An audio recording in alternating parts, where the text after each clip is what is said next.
Thanks, everyone. We are Jocelyn, Adam, and Manuel, and we are Space Jam. We're super excited to talk about different approaches to sustainable deconstruction. Change. There we go. So what's in store? We had three things we wanted to contribute today. One, an approach to a deconstructible house with existing technologies. Two, an invention that we created to help with the reusal and removal efficiently of drywall. And three, a community approach to the deconstruction to help a just transition and create jobs. I'll pass it on to Jocelyn. Great, thanks, Adam. So firstly, I want to give some background on the problem. Concrete, wood, asphalt shingles, and drywall are the biggest contributors to construction and demolition debris sent to landfill. We discovered existing solutions for the first three materials and made our own invention to aid in deconstructing drywall. The second problem is cost. A study in Florida found that deconstruction was less expensive than demolition, but this is not true everywhere, especially in Massachusetts with the average wage of a construction worker at $31.10 an hour. The key levers to economic viability will be increasing efficiency of labor hours per square foot and increasing the percent of salvaged materials. Thank you, Jocelyn.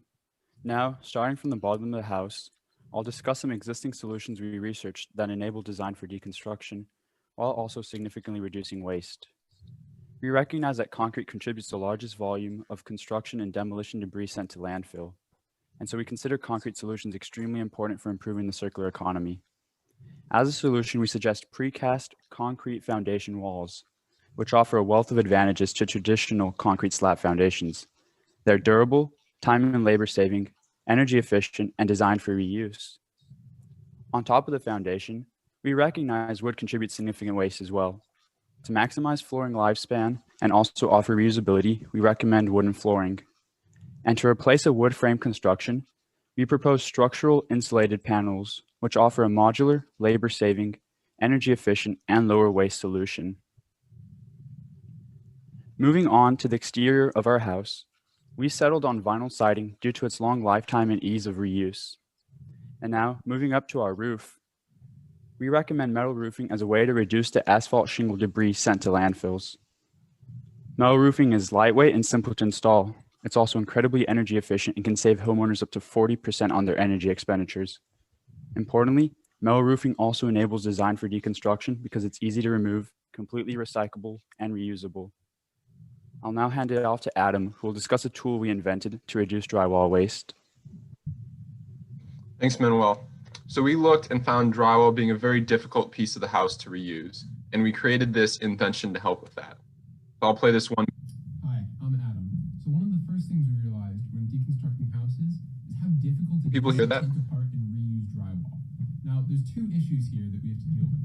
One is, with no seams, it's very difficult to find the screws behind drywall. And two, it's very hard to find the seams. Now, we created an invention that solves both of these issues. So here we have, attached to an arm, a magnet on top of a piece of film with ink on it. Now, whenever we run this over a wall, anything metal behind it will leave a mark. Now, this is very easy, especially if we implement more arms, for me to simply run over this device on the entire section of the drywall, leaving marks on both the screws that are used to put the drywall in, as well as the seam, assuming that Gobain can create a drywall tape that has magnetic properties. Now, once we run this over the wall and we have these marks, we can simply cut the pieces apart, take the screws out, and use it for the next house. Awesome. To finish up and talk about our community approach, I'll pass it on finally to Jocelyn. Thanks, Adam. So design for deconstruction is a chance for companies like Gobain to give back to surrounding communities. We recognize that deconstruction does not only create a greener circular materials economy, but also creates more jobs than demolish and dispose. Thus, we propose a community program which at break-even cost could pay workers $25 an hour, almost 2 times the minimum wage of Massachusetts. Additionally, with every invention like our magnetic screw and seam finder, making the deconstruction process more efficient, this work becomes more valuable per hour. I have like 2 seconds left. This program would help usher in a just transition, providing good jobs for workers displaced by a decreasing demand for buildings materials production. And additionally, it provides trade skill training for people whom contractors are often reluctant to hire, such as people with a criminal record. So given all these reasons, we are really excited to work on several aspects of the circular materials economy. Thank you, and we look forward to your feedback. Thanks. So now I'll jump into the Q&A section. Yeah, thanks, guys. I don't want to hold it against you for like a little technical difficulty, but it was really hard for me to hear what was being said during the video. I don't know if it was the same for everybody else. But can you guys give like maybe a brief, like 30-second overview of what it was? Because I got to see it, but it was hard to hear what you were saying. Yeah, I appreciate you letting us know. Yeah, the idea is essentially a magnet on a stick. So right now, when people are trying to take off drywall without tearing it apart, they have this little keychain magnet they kind of drag around, as far as we could see in our research. If we invented a device with a series of arms and little, ink pieces of film, you could drag it over a wall and it would leave dots every place that you've used drywall screws to put the wall in. Now, if St. Gobain or someone else could make drywall tape that had little pieces of magnetic discs or something in it, dragging this over the wall would also create these dotted lines where the seams are. So now you have these instructions on how to take the screws out, how to cut apart the pieces of drywall, and potentially even reuse these things, saving you, $8 to $12 a pop, or a little less if you're reusing it. Yeah, no, thank you. Super clear. Appreciate it.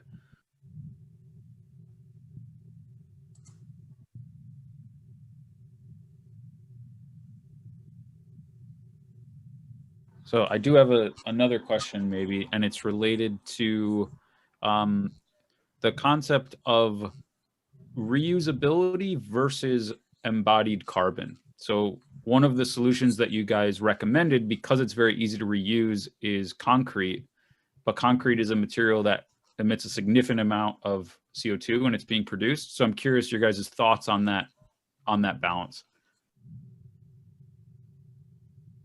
Well, prefabricated concrete, there are a lot of startups which are incorporating the CO2 back into the concrete when they make their blocks. So there's a really interesting company called Solidia, which I think just got acquired, which is doing this. So prefab concrete seems to be much more feasible to make carbon neutral than pouring concrete. Thank you. I also work for a concrete startup, so. We all have our biases,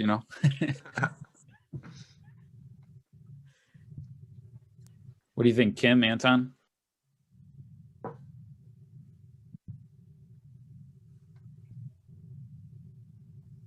Read your questions off the top of my head.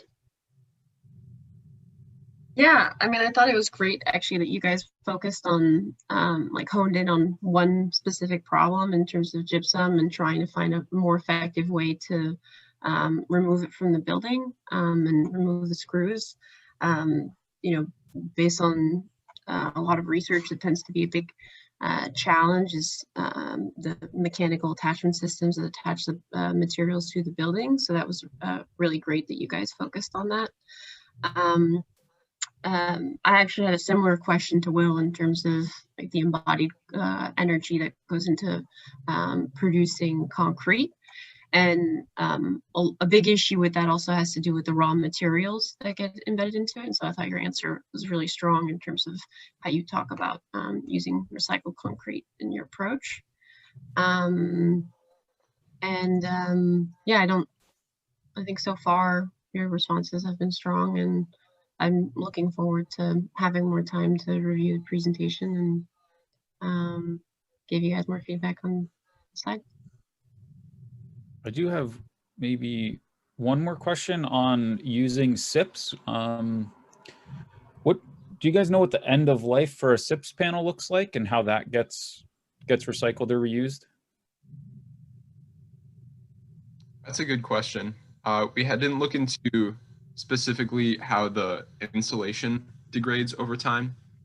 I know our first priority was, given a certain amount of wood that's going to be necessary to build a wall, this, first of all, it uses less wood, but second of all, reusing between houses is the #1 priority, because that just keeps it out of landfill and it produces less demand.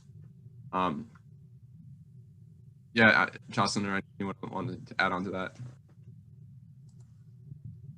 Yeah, I don't know. That's something we could look into. Like, what's the lifetime of SIPs, and then what do we do when it's been degraded so it can't be reused for walls? Yeah, we also looked into traditional frame walls with plywood on the outside and blown insulation on the inside, and how if you assemble these in walls, which they often are, then you could potentially take the whole piece off, put it on a flatbed truck, which often might need a crane. But these pieces as an approach to deconstruction that already exist could be a good way to reuse big pieces of the house. Great. So thanks for the presentation and discussion. It looks like that's all we have for time.